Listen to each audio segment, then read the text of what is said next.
Peace and blessings, family. This is your brother Asar Imhotep coming at you once again, trying this Facebook Live again. So I think this is maybe my second, maybe third video. Just waiting for a few people to join the conversation. I want to talk about a recent post that I just made on Facebook regarding a conviction of mine born out of experience on this earth for the past 39 years as it regards, ideology and the adherence to group ideology and things to that nature. So I have titled this video, "Don't Believe Anything Just Because It's African." Now keep in mind that I am an advocate for Africa and all things African. I understand our history. I understand the need to, in a sense, what they would call re-Africanize ourselves as a result of growing up and being born in the diaspora outside of our various indigenous African cultural constructs on the continent. I'm very much aware of these things. But the situation that we have found ourselves in here in America and beyond has given us an opportunity to scrutinize, to look at more deeply some of our thoughts and practices. And for those, I'm just kind of rambling now, just waiting for a few people to come through. So if you have any questions or whatnot, type them in and things. And so this is not really like a lecture or anything, so this won't be long. But talking about, in essence, not believing by default any and everything that comes out of Africa. And what I tell people is that there is an authentic tradition that any indigenous group has. And this tradition consists of wisdom that has been accumulated over hundreds and in many cases thousands of years. So that wisdom may and may not have been born out of an objective analysis of reality. So on one hand, you have tradition, and then on the other hand, you have objective truth. And what we mean by objective truth is that it's going to be true, whatever it is that we're describing about reality, whether we believe it or not. So for example, the earth is spherical, whether we believe it or not. If we have a tradition, an indigenous tradition, I don't know one specifically just yet in terms of Africa is concerned, but let's just say for argument's sake, that there's an African group that argues that the earth is flat.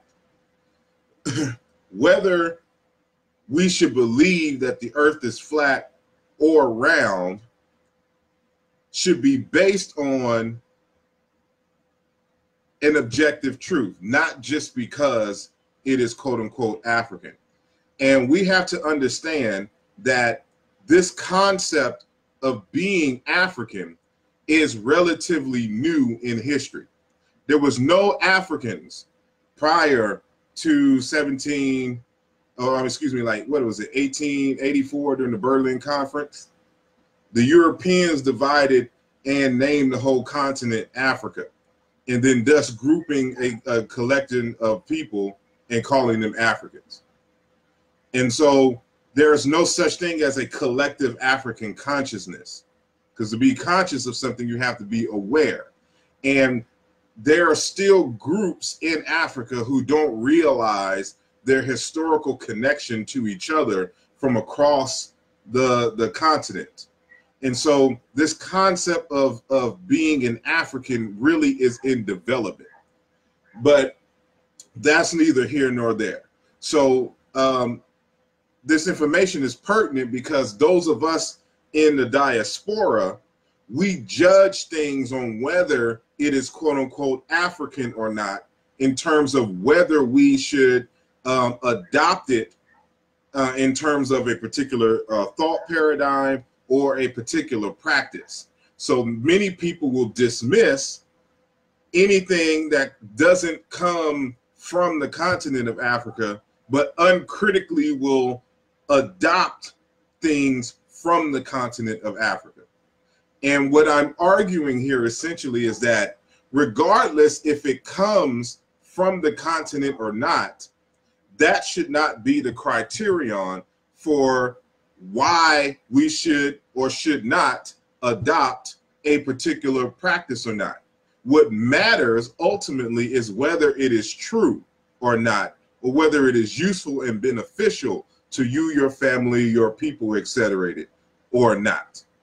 That's it, you know. And so we can say that, for example, the computer did not come out of Africa. Facebook, the internet, all of that didn't come out of Africa, but you use it because it works and you're able to do certain things with a computer. You don't judge it. If I had that criterion for everything, I would have to leave Facebook alone, this video camera, all of this, because it didn't come out of Africa. And so that's not how we in reality judge things. But there are folks who want to do that, and especially when it comes to so-called spirituality. I'll have to do a more organized presentation on what exactly spirituality is, because most everyone gets it wrong. But that's neither here nor there. But in terms of what the layperson understands as spirituality, there are people who adhere to African spiritual principles who adopt it wholeheartedly and believe simply everything that is within the tradition without critically examining it. And so, for example, the idea of ancestors. There are many who believe that ancestors are one real, in the context of not simply that, of course, we know that some human groups existed before we did. That's how we got here. We know that. But the belief that there is some kind of essence that is conscious, that is self-identifying in some other realm, that is able to communicate and manipulate matter in this realm, our conscious physical realm. And so I'm not arguing for or against. What I'm saying is that that is a belief that is so ingrained in many African traditions that many of us never question it. Because if we question it, then we would have to question some things historically. So, for example, in my post, I made a series of questions regarding the nature of ancestors. And I'll just like to read them off for you real quick. So, you know, if I'm a scientist and I want to verify the concept of ancestors, I would have to objectively be able to define what is an ancestor. So my first question is, what is an ancestor? What are its component parts and things of this idea? Second question, is an ancestor an idea or is it a reality? In other words, is it a concept or is it a substance? something that is physical, that has force, that can manipulate matter. If it is substance, the third question, is the ancestor capable of altering reality in the physical world? We ask this because, of course, in our traditions, we ask our ancestors to intervene on our behalf. So this is critical when critically assessing, the cult of ancestors. So the fourth question, do ancestors fight on behalf of the living? 5, if so, what are they capable of and how can we prove it? Lastly, if they are able to defend the living, then what happened during the transatlantic slave holocaust? This last question is something that is critical, especially for us in the diaspora, because we have to go back and critically analyze in terms of history, what the hell happened? How did we get into the positions that we are in currently across the diaspora? And so we have to critically look at history and look at the holes in our culture, in our procedures, in our interactions with each other, in our interactions with foreigners. What is our belief systems? How did that contribute to our demise or our resistance against tyranny? These are critical questions to ask. And so if the collective belief is that ancestors fight on behalf of their human descendants, the question ultimately is, well, one, what are their capabilities? Let's just say we demonstrate that, one, ancestors exist and they are of substance. 2, that they fight on behalf of their human descendants. If these turn out to be the case, then the question at this point is, well, what are they capable of? Are they capable of knocking a tree over when a slave raider is coming and trying to kidnap a child? Is that too much? Or are they only capable of trying to influence thought? And how effective is that? There's a whole slew of questions that you can ask at this point that would help us to get to an objective truth. And so someone asked Terry Sanders, so what if it turns out not to be the case? So what if all these questions that I asked, what if it turns out that all of it is untrue? Then if you are a true truth seeker and you are about that life and truth and reality, then the question is, where do we go from there? And ultimately, what happens is that you just simply live your life and move on. And so as someone asked a similar question like that on my Facebook post, and I asked them basically, well, what did you do when you found out that Santa Claus wasn't real? Or that Michael Jackson couldn't really lean that way that he did on the Smooth Criminal video? You moved on. It's just like, okay, well, this didn't turn out to be correct. And so it doesn't stop you from keeping to ask questions. And so I'm having a rich dialogue with a sister and friend of mine who belongs to the same Ile in the Ifa tradition in a house that we belong to. And so I bring up the question of divination. Divination is a good area that we can scientifically and critically analyze to see its effectiveness and truthfulness. We take, for those of us who are practitioners of African spiritual traditions, we take for granted that divination is first and foremost accurate and truthful, or that it even works. And so nobody has even tested, for example, Yoruba divination system to see if it in fact is truthful. And so because the Yoruba tradition of Ifa, which is the divination portion of the Yoruba spiritual tradition, it makes claims that are within the realm of scientific inquiry. We should be able to test those things.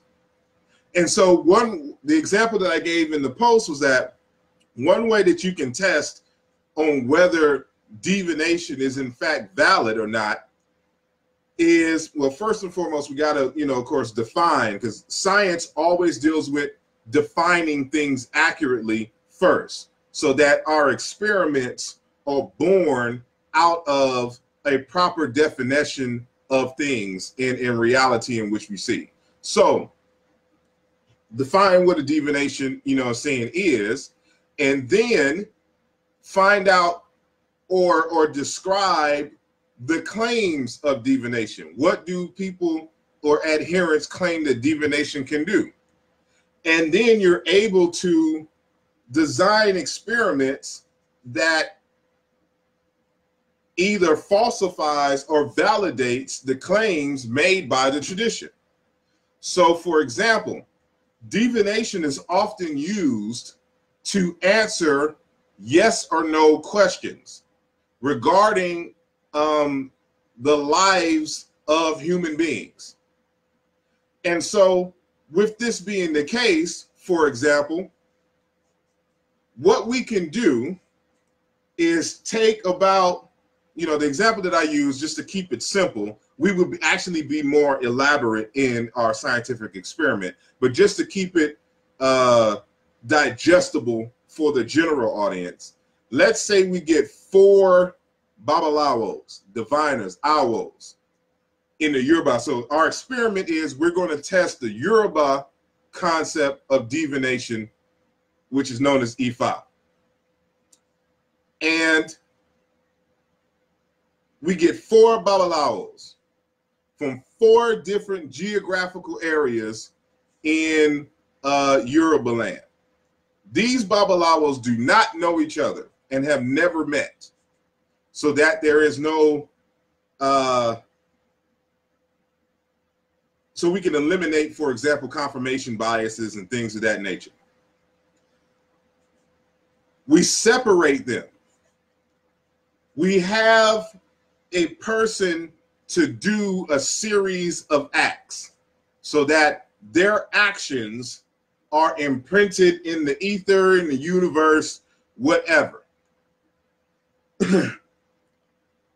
And now, so we have, let's just say we have our scientists who are over here. I'm the person, I decide I need to hide, a box of Mike and Ike's somewhere in the what's the name? In certain locations, right?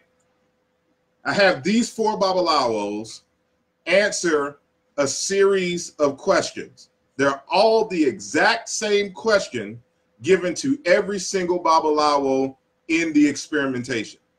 So if I give each babalawo the same questions and they're all asking about the results of a particular phenomenon that we judged earlier, and I get 4 different results from each babalawo or divine or awo, you could conclude that the divination system, in fact, is not accurate, at least from these first initial experiments. So then you have to repeat the same experiment over and over again with a different set of babalawos, because we're not testing per se the babalawos, because the claim is ultimately that divination is able to describe and give yes or no answers to fundamental questions of reality. So the reality would be reality regardless to who the babalawo is. And so, for example, when for example, if a physicist wants to talk about gravity, for example, gravity, as we understand reality, is a fundamental aspect of of nature and reality. There's no place on earth that you can go that isn't, that gravity is not present. Gravity is gravity in Japan, is gravity in the North Pole, gravity is gravity in South America, gravity is gravity in Washington, D.C. It doesn't matter where you go. Gravity is gravity. And so when we're testing gravity, we want to see if gravity behaves the same no matter who is doing the study and no matter where they are on Earth. And so one thing about science is that science is a way of knowing, a series of methods of knowing that hundreds of thousands of people participate in around the world, from every different ethnicity, background, culture, and everything. And so if the theory of gravity is true for North American scientists, it should be true for South American scientists and European scientists and African scientists and Chinese scientists and Indian scientists and Australian scientists, example. So a good way to test certain aspects of gravity, for example, you will see the physicist Brian Greene do this experiment. I'm not going to do it here because you won't be able to see it. But let's say I have a container like this, and I fill it up with water and then seal it up, and I poke holes in it, or I have the holes already in there poked. I fill it up with water, and then I seal it. If I release the top of this container, the air pressure in it will allow the water to seep out, and gravity will pull the water down. But because there is a relationship between motion and gravity, and especially in free fall, if I was to drop this object full of water, during the free fall, no water will come out because gravity in essence disappears. And there are certain laws that describe why this is the case. Now, if I'm a physicist, a PhD in physics, and I do this experiment, it's going to work. If I'm an average Joe Blow working at McDonald's on the fries, it's going to work. It doesn't matter if I was initiated at MIT in the theoretical physics department in terms of describing this aspect of nature,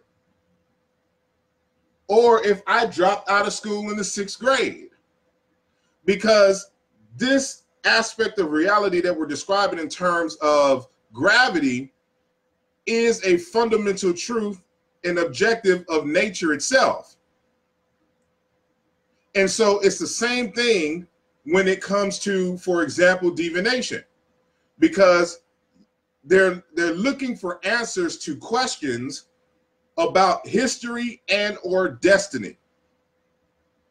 And so if we want to test the historical aspect of divination, the divination should be able to accurately describe and give yes or no answers to aspects of history, regardless to who the Babalawo is.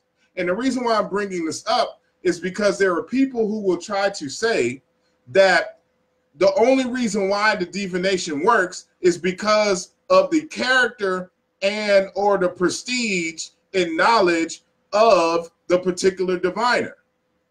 To a certain extent, that is correct, but in most cases, it is not correct, because the laws allegedly that describe or govern divination would be there regardless if that particular diviner was there or not. And so these are the things that we have to keep in mind. And so these are the things that we would experiment for. Again, I'm not arguing whether divination is true or not. I want to know for a fact whether it's true or not. And so I would conduct experiments. And then I would publish my results. And then I would have other people do their own experiments and add different other variables to it. So we can see from all angles to what degree if it is true or not. And so this is what we have to do. Again, anyone who claims, for example, that the ancestors protect us as people has to answer the question, well, what happened during slavery? Why didn't they prevent slavery? If they exist, were they powerless? If the ancestors exist and they have the ability to intervene on our behalf, but they were powerless in the face of guns, other weapons, diseases, and things of that nature, then we would have to conclude that the ancestors are powerless against these things, but they may have power in other areas. And so if we are faced with slavery again, we would know from that point on that you can't call on the ancestors, if that is what the experiments, allow for us to conclude.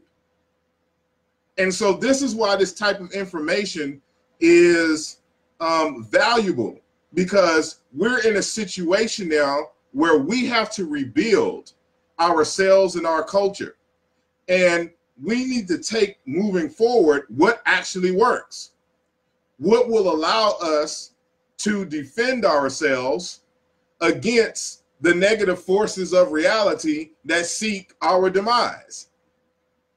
And so there are other aspects of spirituality or whatnot that is really just an issue of character development and social cohesion. And so people mix up ethics with spirituality, which is why I said I'm going to have to do another video or something like that, something more formal with like a presentation, so I can give you the step-by-step on what is spirit, what is spirituality, and then why that is totally separate from ethics and character development. You would ideally want your character development and your ethics to govern your spirituality. Spirituality is neutral.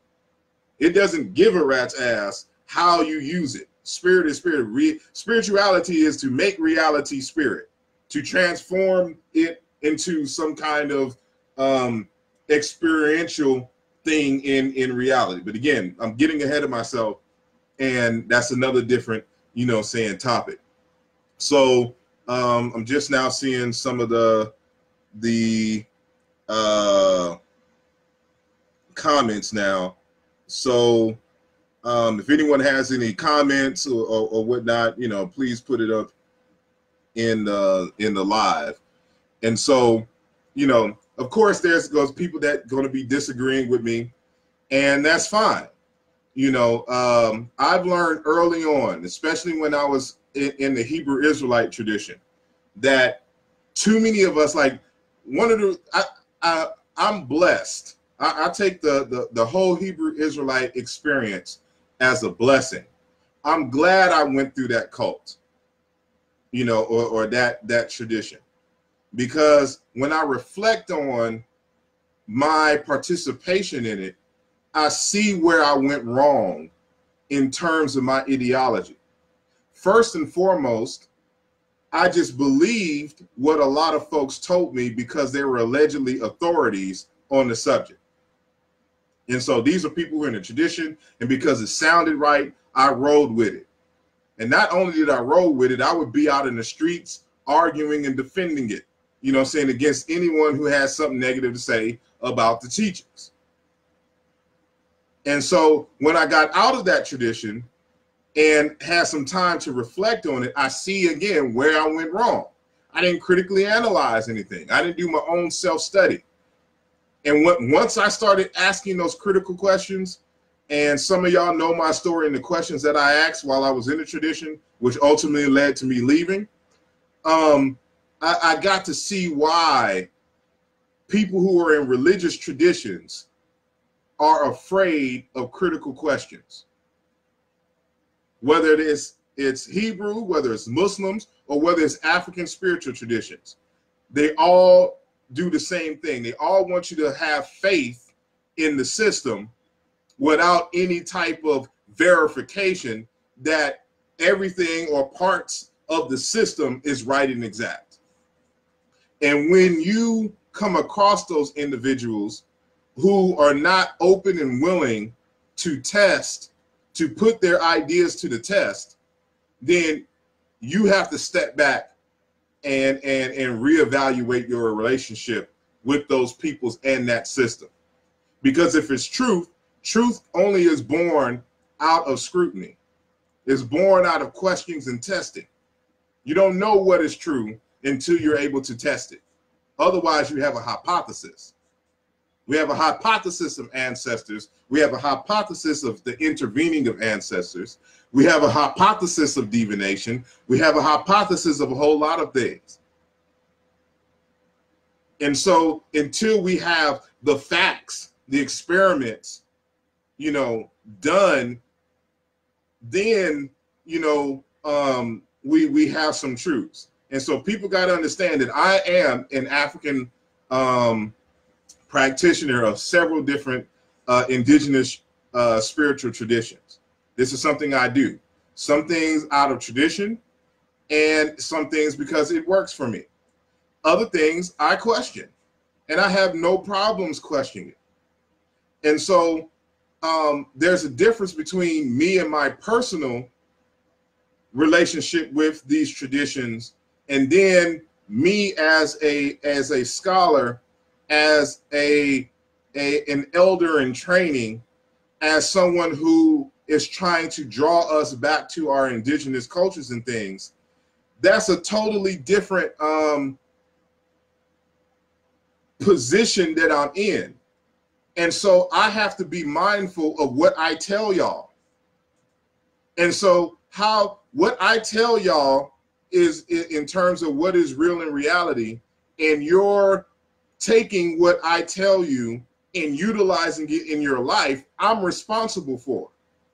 So I can describe African systems to the T all day, but you will rarely ever hear me recommend anything in terms of specifics for anybody to get into, because a lot of this stuff I haven't tested, and I'm not going to recommend anything to y'all unless I tested it myself or there's others who have tested it. And that's the difference between me. And so just because I'm able to describe these African traditions and things of this nature does not mean that I believe everything that comes out of our ancestral traditions. And it doesn't mean that I disbelieve everything that comes out of our ancestral traditions. It's just I'm giving you information. It is up to you to put in the work to see if this is viable for you in your life or not. And so, again, my recommendation is to not believe any and everything just because some African people said it. And if they aren't able to, you know, and willing to prove it for you, forget them, move on. You know, you're responsible for your life. And so, and don't be deterred, and especially for anybody talking about that you have to be initiated and da-da-da-da-da. Even if you are initiated and you go to the highest ranks in the thing and you experience something, that still wouldn't make it true. Because science works by way of consensus. There has to be hundreds of thousands of other people who are able to do it and do the experiment over and over again. And so your individual experience is the lowest form of information as it regards to science, because you have confirmation bias. And so, you know, we'll just have to have a discussion about what is science and things, you know, in the future. So hold on for a second as I try to read through some of these comments, because it stopped and I got to scroll. So hold on for a second.